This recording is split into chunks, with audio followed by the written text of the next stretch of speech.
¿Cómo les va? Bienvenidos, bienvenidas a una nueva edición de este ciclo de charlas, de conversaciones dentro del marco del pensamiento nacional en el siglo XXI. Hoy un tema que particularmente me interesa, digamos que me apasiona, vamos a ver qué piensa Pupi al respecto, pero tiene que ver con la política internacional, con lo que para mí es la Champions League de las políticas, que es justamente la política exterior de un país. Y en ese contexto pensar un poco la situación de la Argentina en el mundo. Pupi, ¿cómo te va? ¿Cómo andás? Todo bien, tengo ganas de entender un poco esto, cuál es el lugar que ocupa Argentina en el mundo y qué desafíos y oportunidades tenemos en el contexto actual. Y para eso Que cambia todo el tiempo, o sea, lo que Sí, digamos ahora capaz que en 3, 4 días. muy ya vertiginoso sí. todo, ¿no? Por suerte tenemos personas que nos van a ayudar a pensar y que conocen mucho de este tema. Por un lado está Juan Gabriel Tocatrián. Juan, ¿cómo te va? Muy bien. Un placer que Gracias estés por la acá. invitación. Por favor, un placer que estés con nosotros. Y también está Laura Carpineta. ¿Cómo andas, Lau? Bien, muchas gracias por la invitación. Bueno, gracias a vos también. Lo primero es, en un contexto del mundo distinto al que teníamos décadas atrás, con cambios muy importantes, en este momento, y arranco con vos, Juan, ¿cómo ves la política exterior que está llevando adelante la Argentina? Bueno, primero sería indispensable ponerle un marco a qué es este mundo hoy. Básicamente yo diría dos cosas. La primera es que estamos asistiendo a un doble ocaso que temporalmente coincide. ¿Qué quiero decir con eso? En primer lugar, un ciclo largo que es el del predominio de Occidente desde finales del siglo XVIII hasta nuestros días.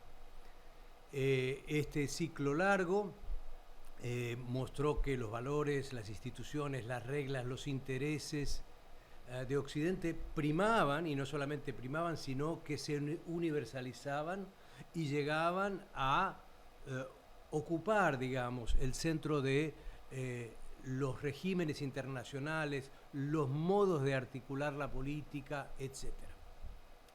Ese ciclo largo tiene una caída, y esa caída evidente es la aparición de un polo de gravitación en el mundo distinto a Occidente. Entonces estamos viendo un traslado gradual, pero cada vez más acelerado, hacia Oriente en su conjunto. No digo solo China, digo Oriente en su conjunto. Incluyo a la India, incluyo a Indonesia, incluyo al sudeste de Asia, etc. Entonces, aquí aparecen otros actores con otras reglas, otras instituciones, otros intereses y otros propósitos. Y hay un ciclo corto que colapsó, que es lo que se llamaba la posguerra fría. No teníamos un buen nombre para eso. Terminó la existencia de la Unión Soviética, de la competencia este-oeste, y entonces dijimos, llegó la posguerra fría. Fuimos muy poco sofisticados, te quiero decir, en dilucidar qué era este periodo en el cual entrábamos, pero una serie de hechos fueron mostrando el colapso de esta expectativa de una posguerra fría liderada básicamente por Estados Unidos, que moldearía buena parte del orden internacional. Y entonces allí empezamos a tener problemas en términos de la diplomacia y del derecho internacional. Kosovo fue una. Occidente no siguió a Naciones Unidas, sino que prefirió ir por el lado de una misión de la OTAN, y por lo tanto las reglas sirven hasta que me sirven a mí solamente y no al resto. Hubo una crisis fenomenal en términos económicos, que fue la crisis financiera del 2008, luego extendida a Europa en el 2010, y luego hubo impugnaciones. ¿Qué impugnaciones? Una gran impugnación de un actor no estatal, los atentados terroristas del 11 de septiembre. Fue decirle a Occidente: sus valores, sus intereses, sus prerrogativas, sus instituciones me interesan muy poco. Y hubo finalmente la invasión rusa a Ucrania en el 2022. Este conjunto de crisis y de impugnaciones cierra la posguerra fría. Entonces, el punto es que estamos básicamente en un mundo posoccidental mucho más pugnaz, con lo cual quien no tenga un mapa de ruta, quien no tenga un fuerte consenso interno, quien no tenga una estrategia pertinente, posiblemente vaya a los tumbos, cometiendo graves errores además, y llevando al país a un lugar inconducente. Ahora, Juan, vos describiste muy bien, ahora Lau, voy a ir con vos a hacerte una consulta también, pero describiste muy bien y muy sintéticamente, casi como si supiera, Juan, el mundo actual. Y la pregunta es, en ese mundo que vos acabás de describir también, ese mundo post-occidental de tanta complejidad, porque es realmente muy, pero muy complejo este mundo en el que estamos viviendo, ¿cuán importante, y acá viene de vuelta a retomar la pregunta del inicio de Argentina en el mundo, cuán importante es que Argentina tenga participación activa en organismos multilaterales y bloques regionales para poder tener mayor peso en lo que es la disputa que se está dando a nivel mundial? Bueno, eso me lleva de manera aún más sintética, espero, a decir que toda política exterior está marcada por una suerte de ADN. ¿Sí? ¿Cuál es el ADN histórico de la Argentina? De larga data, que se excede a los 40 años de la democracia, que tiene una duración prolongada en el tiempo y se ha ido repitiendo y dando bajo distintas modalidades, con sesgos en algunos casos, pero con matices en general. El ADN argentino es un fuerte énfasis en el multilateralismo, los foros multilaterales, los ámbitos multilaterales, porque ahí uno puede cohesionarse con otros, puede buscar mecanismos de coordinación, puede incidir en la agenda internacional, puede buscar protegerse de la arbitrariedad de los poderosos. Entonces el multilateralismo es clave. Lo segundo, el regionalismo, la región, el ámbito natural en el cual opera un país del sur global ubicado en este continente muy especialmente y en América del Sur y en el Cono Sur muy concretamente. Bueno, ese regionalismo es esencial para actuar conjuntamente en distintos foros y tener la posibilidad a su vez de tener intereses concurrentes con amigos, aliados, socios económicos, políticos, diplomáticos y aún militares.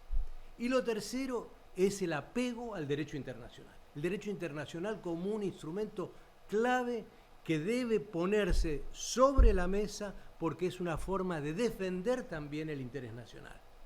Entonces, una particularidad de este gobierno es que no cree en el derecho internacional, no cree en el regionalismo y no cree en el multilateralismo. Con lo cual, el punto que quiero hacer es que estamos ante el intento de replanteamiento pleno de la política exterior de la Argentina que no habíamos conocido. Ni lo conocimos con los militares, ni lo conocimos con Menem, ni lo conocimos con Macri. Esto es más ambicioso, esto tiene un horizonte más significativo. Se logre o no se logre, ese es el propósito. Laura, perdón, Pupi. Sí, no, pienso en esto que decías del lugar de Argentina en términos regionales, siendo un país que tiene una tradición claramente en hacer alianzas, si se quiere, con países de la región. ¿Cuál es el lugar que tiene ahora Argentina en América Latina, teniendo en cuenta que a nivel ya región hay cambios? O sea, Argentina no es el único país que está atravesando, capaz que es el más extremo en este tipo de quiebres con sus tradiciones. ¿Cuál es el lugar de Argentina ahora en este contexto latinoamericano? Bueno, retomando un poco lo que decía Juan Gabriel recién, un poco el lugar que tiene Argentina es el lugar que el actual gobierno con su actual política exterior quiere darle. Recién en esa tan clara descripción de la posguerra hasta la posguerra fría, de los cambios del mundo, el primer dato que yo diría es Milei o el gobierno actual plantea la política exterior que plantea porque hace una lectura del mundo totalmente diferente a la que acaban de describir. Claro. Acá acaban de describir un mundo con cambios, una unipolaridad, podríamos decir, una potencia que supo ser la única ganadora de la Guerra Fría y que por lo tanto ponía las reglas, que ya venía siendo una de las potencias que formó de alguna manera toda la infraestructura y toda la institucionalidad internacional desde la posguerra en adelante, pero que se está poniendo ahora, está entrando ahora en disputa o está siendo cuestionada por un montón de actores y también por una potencia que está surgiendo, como es China. Bueno, Milei no está viendo eso. Milei está viendo un mundo en su cosmovisión bipolar todavía, donde hay buenos y malos, donde hay Occidente. Muy Guerra Fría. Entonces, lo primero que podemos entender es que el lugar que le da este gobierno a Argentina en el mundo, me parece a mí, está marcado por un análisis de la realidad internacional que no existe. Está mirando un mundo que no existe más. Por ejemplo, doy un ejemplo. Cuando asume el nuevo gobierno y decide hacer, no solamente discursivamente agresivo con China, pero sino que decide dar marcha atrás, suspender, terminar con inversiones, con acuerdos, con cuestiones inclusive vitales en una situación económica que era frágil para el Estado, lo hace pensando que no lo necesitaba, lo hace pensando que el Occidente al que decide apoyar, que básicamente él, y define a Occidente como Estados Unidos e Israel, puede suplir esa suerte de apoyos multilaterales y apoyos diversos regionales que se había construido a lo largo de varios gobiernos, porque Macri también en algún momento se apoyó, por ejemplo, sobre China en cuestiones económicas. O sea que no es una cuestión de un partido político que había decidido hacer un alineamiento. El gobierno anterior, de hecho, fue a buscar ayuda tanto de un lado como del otro. Entonces, decidió ver un mundo bipolar que no existe más y decidió ubicarse en ese mundo bipolar imaginario de manera tajante. Sí, aparte donde la bipolaridad es comunismo, capitalismo, como súper anacrónico. Digamos, y en ese mundo bipolar entiende también a la región. Claro. A la región la entiende en esos términos. Entonces, por ejemplo, podemos ver que mientras se estaba asumiendo la nueva presidenta de México, con un acompañamiento de parte de la región, él decide recibir en Argentina al presidente de El Salvador, con quien tiene una afinidad ideológica y ciertas coincidencias en términos de política de seguridad, y que inclusive también te diría que tiene una visión a veces con Estados Unidos similar, aunque no igual que Milei. Entonces, me parece que esa misma idea de blanco y negro está tratando de adoptar en una región que además está menos blanca y negra que nunca, ¿no? Porque tampoco es que tenemos divisiones tan claras como lo que podríamos tener cuando fue el 2003, que había ahí un eje de gobiernos mucho más afines que tenían una idea de integración regional mucho más clara, ¿no? Estoy hablando de la época de Lula, de Chávez, de Evo, más tarde Correa, etcétera. Hoy tenés gobiernos que pueden ser afines entre ellos, pero yo no veo una coincidencia tan clara en el modelo de integración regional que quiere Lula, que quiere Petro, que quería hasta ahora López Obrador y que seguramente va a continuar la nueva presidenta, o que tiene inclusive Boric. Entonces, lo que vemos es ciertas afinidades, ciertas coincidencias, pero ciertas diferencias. Vemos los distintos posicionamientos con respecto a Venezuela, ¿no? Vemos con respecto a Medio Oriente, y sin embargo, para el gobierno argentino son todo lo mismo. Claro. Cuando decide no ir a Mercosur, cuando decide retirarse directamente de cualquier discusión de la CELAC, un foro de integración regional que excluye justamente a propósito a Estados Unidos, que en su momento el gobierno anterior intentó potenciar como una forma de darle más fuerza, digamos, a la posición argentina en la región, y ahora de repente redescubrió la CELAC porque es el puente que le permite ir a China sin tener una visita bilateral formal. Entonces, me parece que el rol que está ubicando Argentina es, como decía Juan Gabriel, es medio caótico. Estamos yendo y viniendo porque estamos tratando de insertarnos en un mundo que no existe, en una región que no existe. Juan, cuando uno escucha al presidente, escucha un alineamiento, al menos en términos discursivos, muy fuerte con dos países, con Estados Unidos y con Israel. Y da la impresión, al menos esta es mi impresión, de que esos alineamientos son estrictamente o primordialmente ideológicos. Esta breve introducción es para preguntarte si la política exterior de los países, de los estados, se maneja únicamente por ideología o, en cambio, se maneja por intereses y la ideología juega algún que otro papel. A ver, te desagrego tu pregunta que me parece muy atinada. Lo primero es que si tomo las políticas exteriores de todos los países del mundo, de los 193 países con asiento en Naciones Unidas, para ponerle un lugar específico, y analizo el inicio de tal gobierno en tal país o en tal otro, sea bajo un régimen autocrático o un régimen democrático, en general los países no enuncian qué quieren de una manera tal que dividan, generen una grieta en su ubicación en el mundo. Citan sus preferencias, buscan ampliar sus vínculos, quieren ser más influyentes, etc.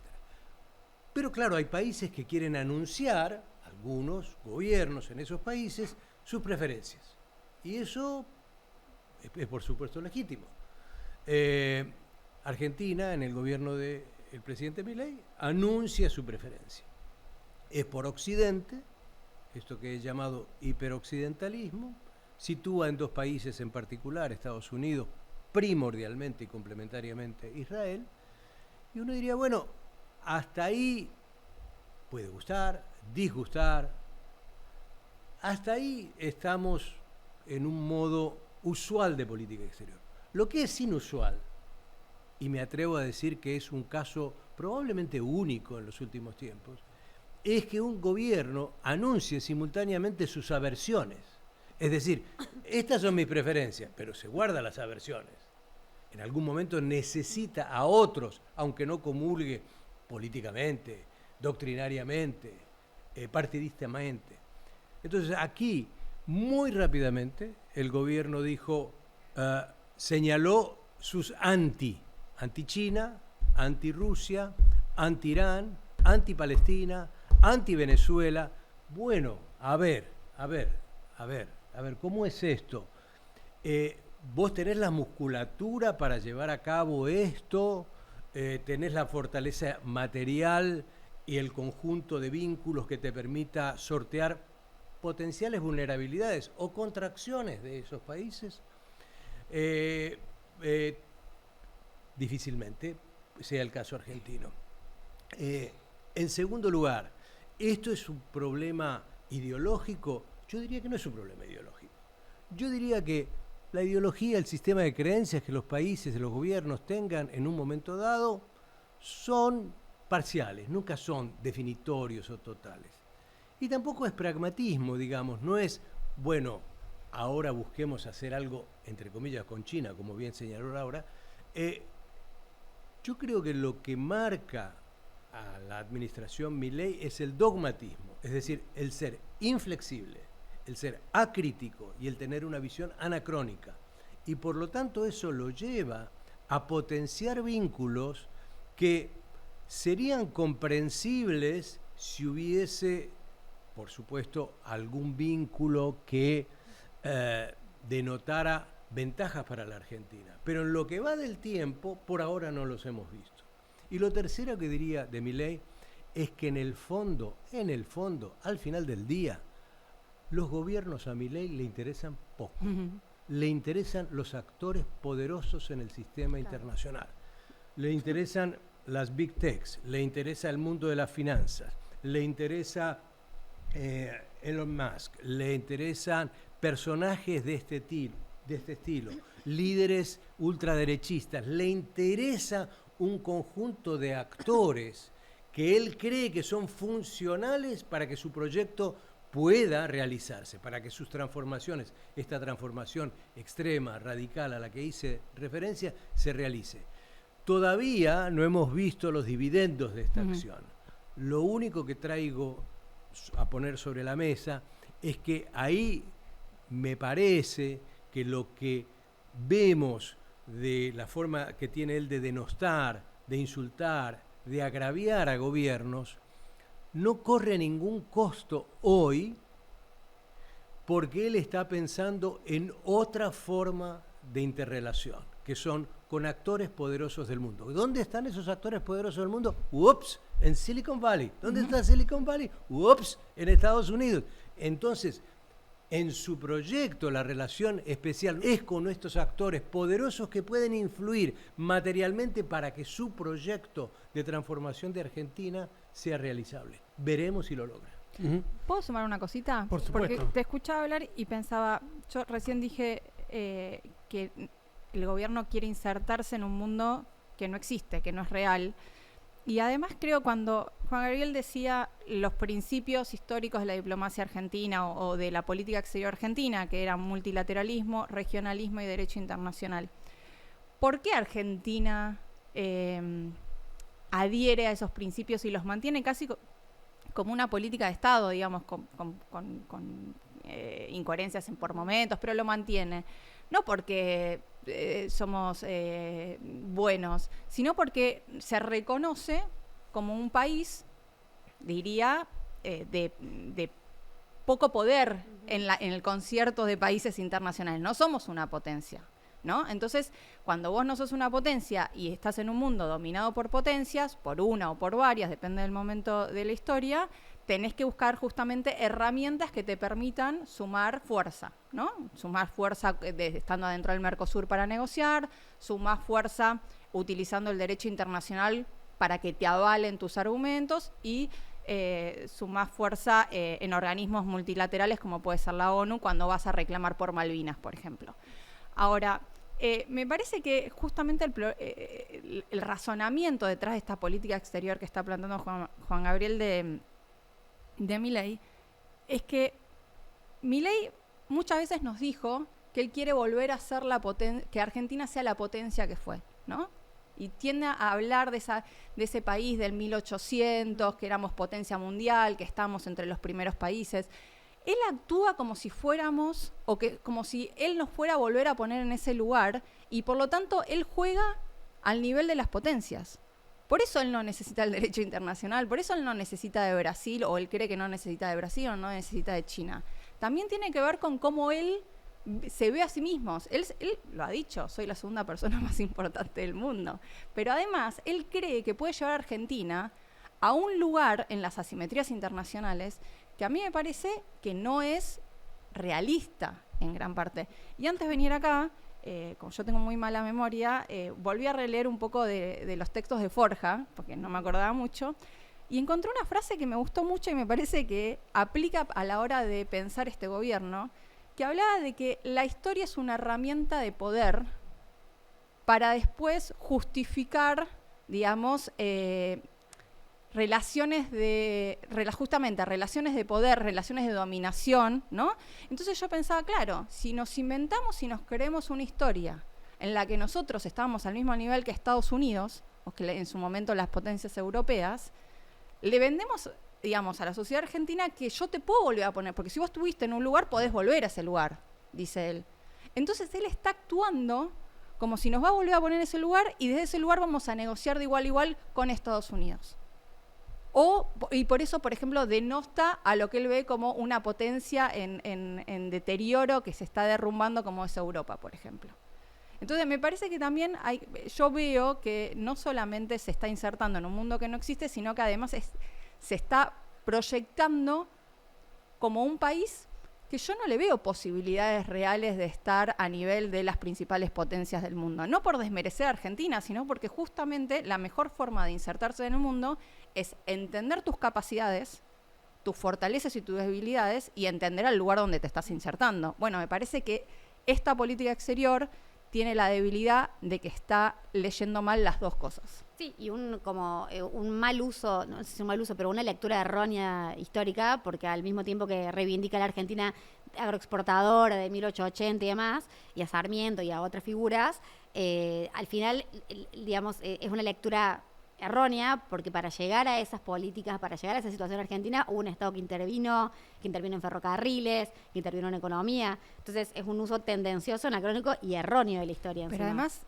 es un momento de la historia donde participaba electoralmente una porción de la sociedad y otro Es no, anacrónico. económicamente participaba una porción de la sociedad y otro no, digamos, y que pero lo puedes hablar con historiadores y con académicos de otras partes del mundo. Nunca se vio internacionalmente a Argentina como esa potencia jugando a esa escala, ¿no? Entonces, me parece, y ahí, por ejemplo, yo, Marco, estoy de acuerdo que esta es una política exterior distinta a la que, por ejemplo, hubo en los 90. Porque cuando se habla de volvemos a tener relaciones carnales, en los 90 las relaciones carnales están basadas en una teoría de, ¿cómo se llamaba? Periferia... Realismo periférico. Realismo periférico. Y su palabra lo dice. Desde la periferia, vos tenés una... ¿Entendés? O sea, te estás planteando desde la periferia. Milei no habla como si fuera periferia. Entonces, uno se pregunta si una política exterior basada en tantos errores de interpretación, que yo no creo que sean errores, pero bueno, creo que son dogmatismos también, puede tener buenos resultados para el desarrollo del país. ¿Y qué lugar ocupa el pensamiento nacional en estas políticas? Ya trayendo un poco como al espíritu de este ciclo que tenemos, porque por ahí podemos, digamos, es como muy contradictorio en cuanto a sus relaciones internacionales de este gobierno, como decías hace un rato, por un lado un reclamo de la soberanía de Malvinas y por otro lado políticas económicas súper liberales. ¿Qué lugar creen que ocupa el pensamiento nacional en cuanto a política exterior, que es complejo? Yo le voy a robar una frase a Juan Gabriel, que me crucé con una entrevista que diste hace poco y Si la citas no es robar. En Futurock. Me pareció excelente que vos hiciste un análisis de las últimas veces que el presidente habló de soberanía. Una palabra con la que normalmente uno no identificaría este gobierno, ¿no? Y cuando vos ves cuando nombró soberanía, la nombra casi como un sinónimo de libertad, ¿no? Tengo soberanía para no someterme a los convenios internacionales o al consenso internacional sobre la Agenda 2030 y sus metas de cambio para combatir el cambio climático, para buscar una igualdad de género, para buscar un desarrollo de bienestar social, etcétera, etcétera. Y él cree, o por lo menos plantea, porque yo ya honestamente a veces creo que lo que plantea no siempre es lo que realmente cree, que soberanía es eso, es libertad. Yo no voy a hacer lo que vos me decís. Y ahí creo que se explica perfectamente qué es lo que entra, o sea, cómo influye el pensamiento nacional en Milei. Nulo, porque no entiende el concepto de soberanía ni siquiera. Entonces, a mí me pareció como muy, no sé si te interpreté bien, sí. Pero a mí me gustó mucho darme cuenta de qué es lo que él dice cuando habla de soberanía. Una palabra que en toda su coalición de gobierno, podemos decir, hay gente que sigue planteando la soberanía desde un lugar mucho más nacionalista, pero él me parece que está marcando, porque aparte me parece que la política exterior está muy concentrada en él. A diferencia de otros gobiernos, yo no estoy viendo una cancillería activa, ni mucho menos una burocracia que está muy bien formada dentro de la Cancillería, que esté pudiendo avanzar sobre principios tradicionales de la diplomacia argentina. Yo honestamente me cuesta identificar características del pensamiento nacional en la actual política exterior. Juan, en la historia argentina reciente, siglo XX, ¿en qué momentos crees que, si es que lo tuvo, Argentina una política exterior basada en el principio de autonomía, en el principio de intentar que nuestro país pueda llevar adelante de la manera más eficaz posible su visión del mundo? Mira, yo creo que hay algunos rasgos e hitos que se han dado en el tiempo en Argentina para mostrar que la cuestión de la autonomía siempre ha estado en el centro de la preocupación de una parte importante del liderazgo político argentino e incluso del liderazgo empresarial, diría. Digo esto porque voy a un punto previo, y es cómo definimos el interés nacional, que me parece que está en el corazón tácito de donde localizamos la autonomía. El interés nacional, en primer lugar, es la antítesis, o uno puede decir, por suerte es la antítesis, de lo que fue durante mucho tiempo la voluntad del príncipe, ¿sí? Del individuo, en el siglo XVII, siglo XVIII. Entre paréntesis, si miramos lo que hace Milei, se parece mucho al intento de tener la voluntad del príncipe en la política exterior. Cierro paréntesis, vuelvo. El interés nacional procura defender un conjunto de intereses materiales y valorativos de una nación con tres propósitos: mejorar la prosperidad interna, asegurar la seguridad nacional y promover la autonomía internacional. Esto aparece en distintos momentos en la historia argentina y lo tuvo tanto en Irigoyen, lo tuvo tanto en Perón, lo tuvo tanto en distintos gobiernos que se fueron dando en el tiempo, como una suerte de hilo conductor, porque se entendía que ese trípode definía el interés nacional. Lo que me parece que es un elemento clave es que en el transcurso y evolución de esto hubo momentos, hubo circunstancias en que la élite política y empresarial, insisto, se dio cuenta de que una de las llaves del interés nacional y de la autonomía internacional era la ciencia y la tecnología. Era el famoso triángulo de Sábato. ¿Cómo integrar, estoy hablando de los años 60, cómo integrar investigación, academia, universidades, el rol del Estado impulsando y el papel del sector privado? Si este triángulo funcionaba, iba a haber más innovación y desarrollo. Al tener más capacidad de innovación y desarrollo, se iba a tener un instrumento clave para la política exterior que iba a aumentar nuestra capacidad de maniobra, nuestro espacio de negociación con actores muchísimo más poderosos. Uno de los elementos que me parece a mí más delicados de la política exterior a nivel interno, pero con consecuencias internacionales definitorias, es la destrucción de la capacidad en ciencia y tecnología del país. Esto fue un acumulado que tuvimos avances y retrocesos, pero Argentina tiene una capacidad científica y tecnológica espacial, satelital, nuclear, en nanotecnología, en biotecnología, en una serie de ámbitos en los cuales, en nuestro nivel, podríamos buscar usar la ciencia y la tecnología como un instrumento de autonomía. Porque quien hoy no tenga ciencia y tecnología está destinado a estar subordinado en el mundo. Voy a dar dos datos que para mí son elocuentes. El total de las inversiones en innovación y desarrollo de todos los países, desde México hasta la Argentina, es el equivalente de todos los países, estoy hablando de 33 países, de todos los países para que se entienda bien, equivale a lo que gasta en un año Francia en investigación y desarrollo. En el año 2022 fue el año en que México, Argentina y Brasil gastaron la máxima cantidad de recursos en ciencia y tecnología vía innovación y desarrollo. Ese año, esos tres países de América Latina, los que más gastaron, los que más invirtieron en eso, pusieron $60.000 millones. Uno dice, pucha, qué grande, vamos a América Latina, vamos a Argentina, Brasil, México.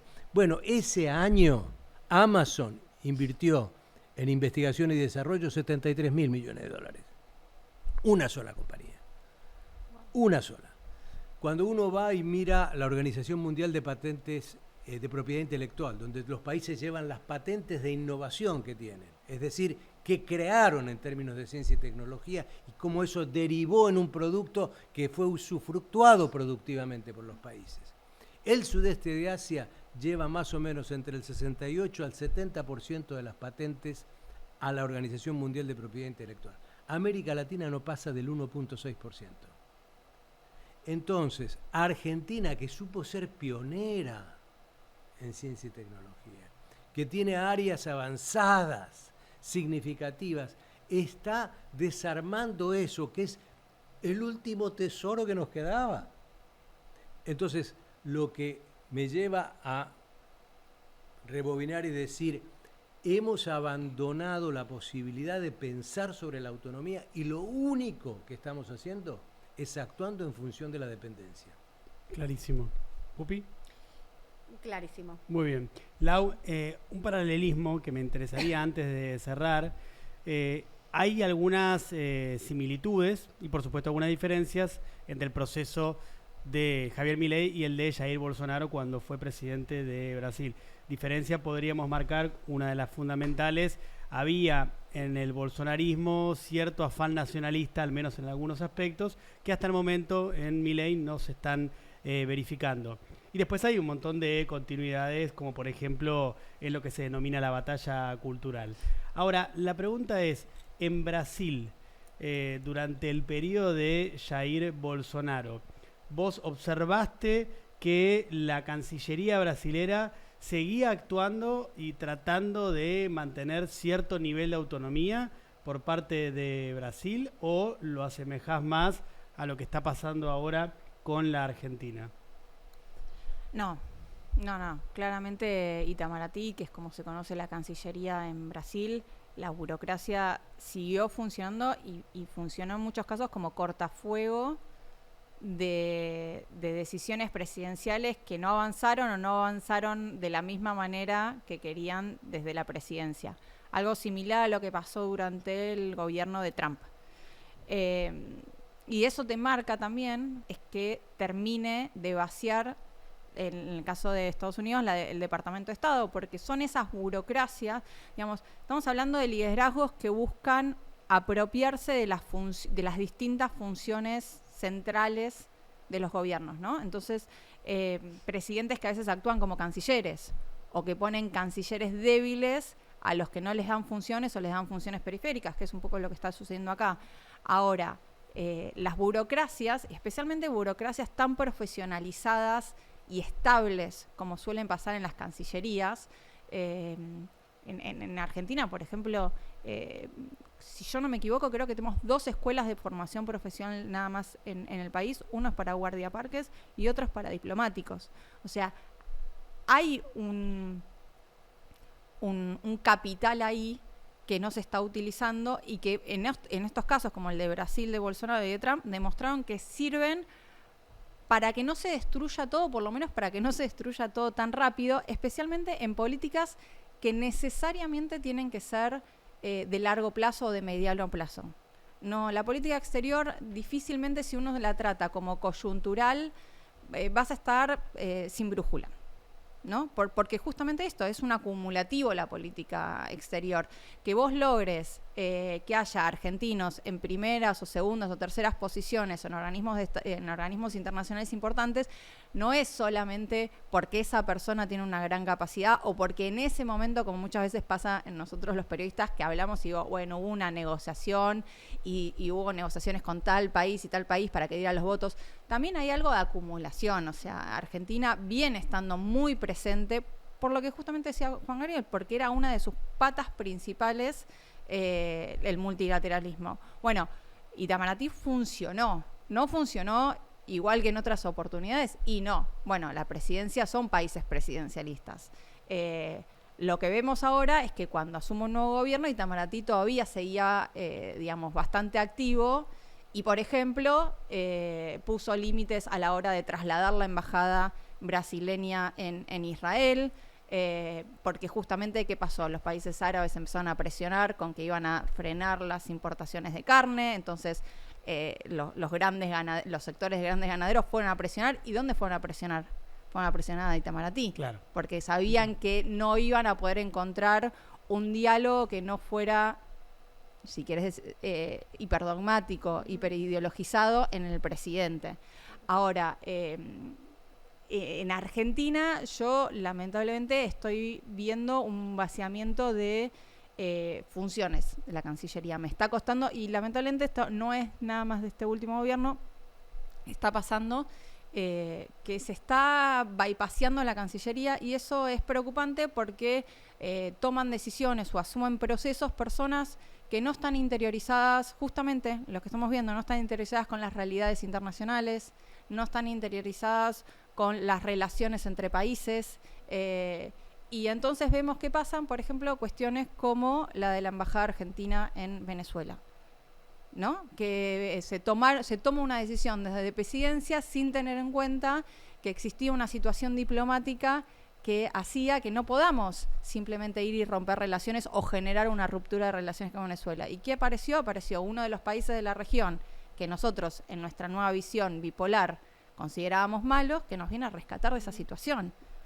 Entonces, Brasil, en este caso, poniendo la bandera brasileña. Entonces, las burocracias funcionan, sí, pero tienen un límite.